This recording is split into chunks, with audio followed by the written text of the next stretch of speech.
Olá, seja bem-vindo ao nosso vídeo de correlação dos tempos verbais. Você sabe como é que começou esse assunto? De onde é que ele surgiu? Não, Adriana, não sei, não quero saber, eu quero resolver questões. Não, pô, bobeira, deixa eu contar aqui minha história. Esse assunto, correlação de tempos verbais, eu sei quando ele começou a aparecer em concurso. Eu sei. Ele começou com a banca FCC. A banca FCC, Fundação Carlos Chagas, foi a primeira banca que trouxe esse assunto para as provas. Foi um marco. Por que eu digo um marco? Porque, na época, os alunos não sabiam onde é que isso estava no material. Eles falavam assim, gente, tá caindo um negócio na prova que ninguém sabe, ninguém viu. O que é isso? Correlação semântica. Nas provas de concursos, você tanto vai ver com o nome, presta atenção, ó, tanto vai aparecer com esse nome correlação semântica dos tempos verbais, como articulação. Algumas bancas usam o nome articulação, tudo bem? Então, olha aqui, correlação, articulação de tempos verbais. Você vai ver muitas vezes aí, você vai ver com esse nome. Você vai resolver questões comigo agora de correlação semântica. Tudo começou com a FCC porque esse tipo de erro era muito comum nas redações. Esse é um erro, e é erro mesmo, que gente boa comete. Gente boa, que eu digo, é gente que tem português bom, de alto nível. É um erro que muita gente comete e não percebe. E aí, a Fundação Carlos Chagas começou a trazer isso para as provas, até como um alerta, para que o candidato melhorasse ali diante das questões objetivas e não cometesse o mesmo equívoco em redação. Em redações, é muito comum que na conclusão é que isso acontece muito. Por quê? Desculpe. Na conclusão da redação, é comum, lá no final, você sugerir, né? Lembra que na conclusão de uma redação, a gente retoma a tese e traz sugestão para o problema? Lembra? Então é muito comum isso, né? Pois é. Aí o que acontece? Lá na sugestão, que aparece na conclusão, normalmente o aluno diz assim, olha, ele começa assim, ó, é necessário que o Brasil invista em educação. Então, ó, tá tudo bem até aí, ó, é necessário que o Brasil invista. Faz-se importante. Não, ó, não vou nem tentar melhorar, vou manter assim, ó. É necessário que o Brasil invista em educação. Seria importante também que houvesse investimentos em. Repare que o texto começa com presente. É necessário.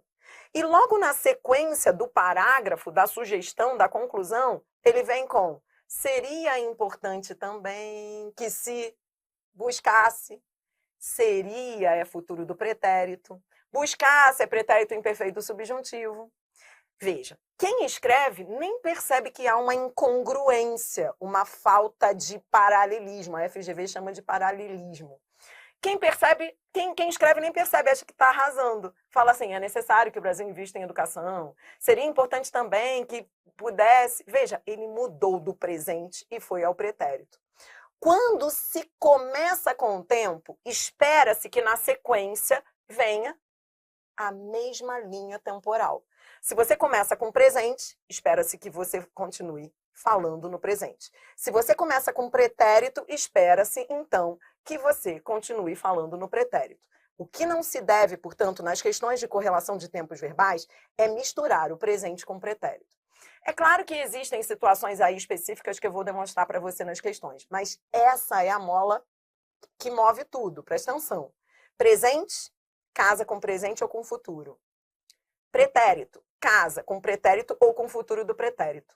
É com isso que você vai, debaixo do braço, resolver as questões que vão agora vir aí no nosso vídeo. Vou repetir.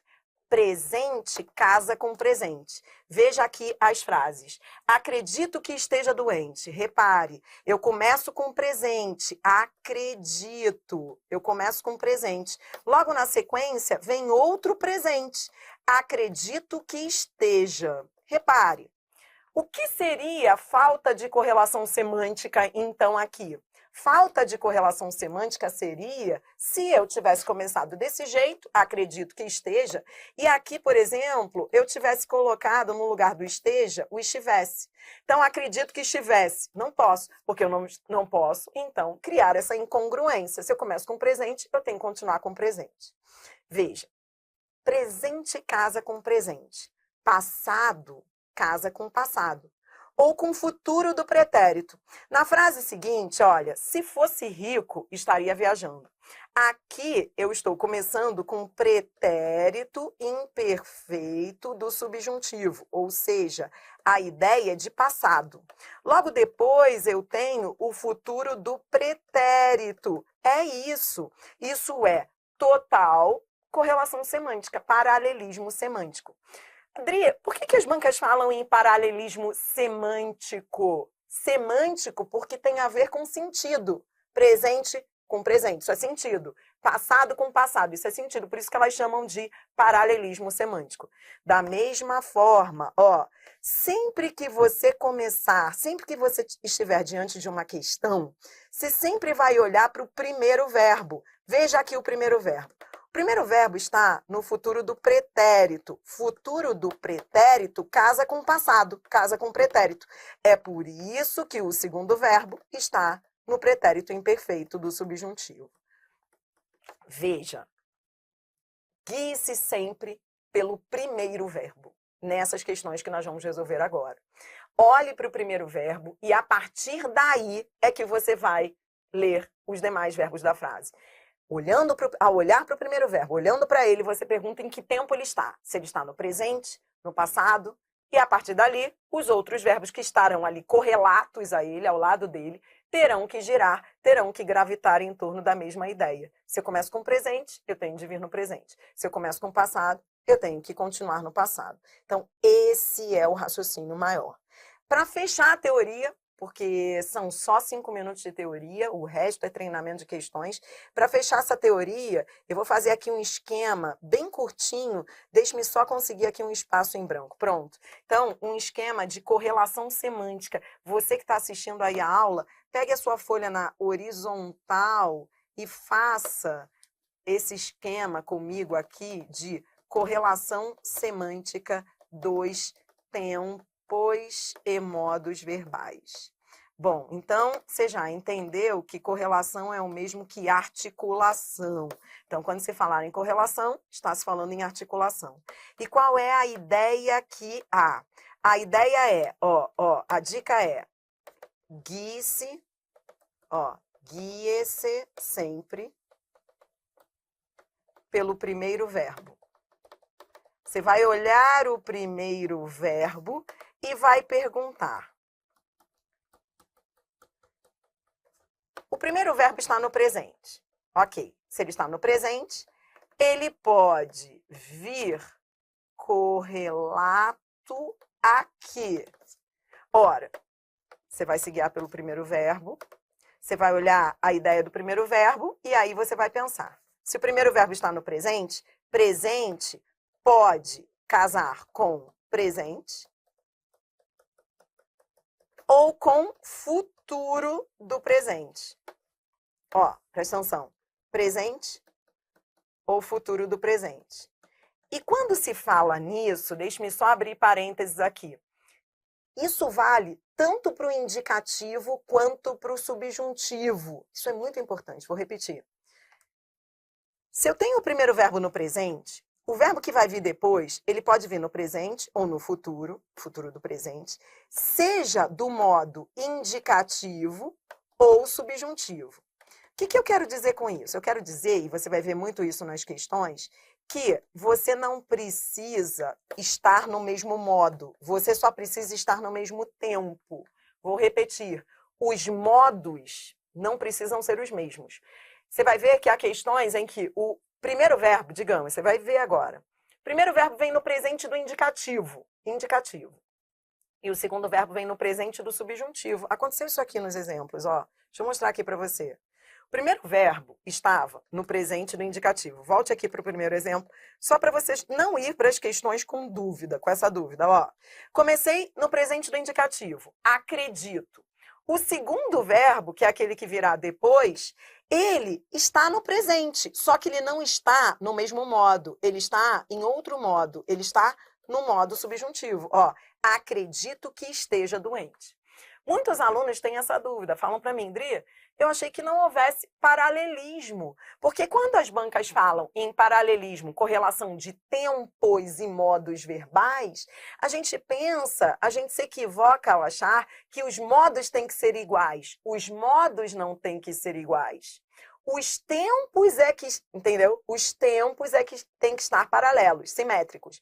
Mas os modos não. Ou seja, o que vale, eu posso começar com o indicativo e esse paralelismo se manter no subjuntivo. Eles não precisam ter estar ambos no indicativo ou ambos no subjuntivo. Entendeu? Então, essa é uma dica prática para você não ficar grilado com isso nas questões. Tudo bem? Então, isso vale tanto para o indicativo quanto para o subjuntivo. Por fim, o passado, o pretérito. Pretérito, ou seja, passado, ele pode vir correlato. Ele casa com pretérito ou com o futuro do pretérito. O futuro do pretérito, ele só é amigo do pretérito. O futuro do pretérito, ele só é amigo do pretérito. Ele não é amigo do presente, tá? Ó, o futuro do pretérito, o nome já diz, ele é futuro do pretérito. Então, ele só é amigo do pretérito. Entendeu o que eu tô falando? Essa é uma dúvida muito comum, que eu vejo que trava os alunos na hora das questões. Então, não pode travar. Você vai falar assim, olha, não importa o modo. Por isso que eu, quando resolvo as questões com os alunos, eu fico no pé, para o aluno não ficar assim. Presta atenção que agora a gente vai resolver uma sequência de 455 questões. Não, mentira, 19 questões. Quando a gente for resolver essas 19, 20 questões, eu não quero você assim, ó, não é como o outro lá, que está aqui presente hoje, com licença, mas eu preciso falar dele. Não é como o outro lá que fica assim, ó, olhando para o primeiro verbo e fica. Peraí, ele está no pretérito imperfeito do subjuntivo. Não, tem que ser você. Você vai dizer assim, primeiro verbo, está com ideia de presente, está com ideia de pretérito. Ou seja, o outro lá vai dizer o nome todo, ele vai dizer pretérito imperfeito do subjuntivo. Você não, você vai pela semântica. Não precisa dizer o nome do tempo completo, porque isso pode fazer com que você erre até. Eu vou te mostrar. Não é para ficar viajando na questão assim, peraí, o primeiro verbo está no pretérito imperfeito do subjuntivo, o segundo está no pretérito mais que perfeito do indicativo. Se você ficar fazendo isso em cada questão, ferrou, porque não haverá tempo para isso. Você vai ter que se guiar pelo primeiro verbo. Quando você olhar para o primeiro verbo, você vai perguntar a ideia dele, que ele traz, presente, passado ou futuro. Não importa se ele está no indicativo ou no subjuntivo, o que importa é o tempo, é a ideia, presente, passado ou futuro, e aí depois você vai para os demais verbos. Que mais para fechar essa revisão teórica? Outro ponto importante é, há exceções. Claro, não fique achando que você não pode ser um robô também, porque isso é linguagem. E linguagem não é, infelizmente, não é totalmente uma matemática, né? A gente consegue ver lógica em 80 a 90% da linguagem, mas há registros que fogem um pouco à lógica, que você vai ter de ler a frase e perceber que ali faz sentido. O que eu quero dizer com isso? Haverá questões de bancas de alto nível que, de propósito, elas vão colocar um presente com passado. Elas vão fazer isso de propósito, você vai ver. Elas vão colocar um presente ao lado do passado. E aí muita gente vai falar, não pode porque eu sou rígido. Presente não pode ficar com o passado. Presente é presente, passado é passado. Veja, não é bem assim. Ó, há exceções, isso é linguagem. E eu vou te dar um exemplo aqui de situação em que o presente vem correlato ao passado e tá tudo bem. Vou te dar uma frase básica do dia a dia que a gente fala assim, ó. Hoje eu sou o que sou por tudo que já conquistei. Isso aqui é uma frase, veio uma frase assim numa prova da FCC, uma frase honesta, simples. Você olha assim, você fala, que mal há nessa frase? Nenhum. Ó, Você olha para essa frase e fala assim, hoje eu sou o que sou por tudo que já conquistei. Beleza. Aí você fala assim, cara, essa frase tá linda mesmo. Ó, hoje eu sou o que sou. Ó, comecei no presente, ó, tô começando no presente. Não precisa dizer um modo, basta dizer o tempo. Logo depois eu fui ao pretérito, eu fui ao passado. Veja, vamos condenar isso? Vamos dizer que isso está errado porque o presente não casa com o passado? Não podemos. Por quê? Porque nesse contexto faz todo sentido. Faz todo sentido. Então, o recado final que eu tenho a te dar antes da gente ir para as questões é: em regra, é assim, não se deve correlacionar presente com passado. Porém, dependendo da construção, problema não haverá. Nesse caso aí, ele está falando, ó, hoje eu sou por tudo que já conquistei no passado. Então, é claro que ele teria que fazer uma correlação entre o presente e o passado. Porque ele está falando do presente como um resultado do que ele fez desde o passado. Então, nesse caso, a frase está correta. Não poderemos condenar construções em que o presente venha com o passado, se o objetivo do texto é esse, correlacionar o presente com o passado. Então, o que eu não quero é que vocês virem robôs nesse sentido, sabe? Ah, não pode não, porque o primeiro está no presente, então o último está no passado. Não, senão a gente acaba indo para um lado assim muito rígido e desconectado do texto. Você tem que ler o texto e falar, faz todo sentido. Hoje eu sou o que sou, o presente, por tudo que já conquistei no passado. Tudo bem, então, há exceções, eu posso fazer isso de vez em quando, presente com passado? Posso, mas em geral, isso deve ser condenado. Tudo bem? Por fim, vamos às questões. Eu convido você, então, a resolver uma bateria de questões. Eu começo aí com o VUNESP, depois eu vou à FCC, que é a Banca dos Tribunais e Área Fiscal, FGV e vamos finalizar com o CESP. Só questões de correlação semântica de tempos verbais. Tudo bem? Vou só rodar uma vinhetinha para a gente poder aí entrar nessa sequência de questões.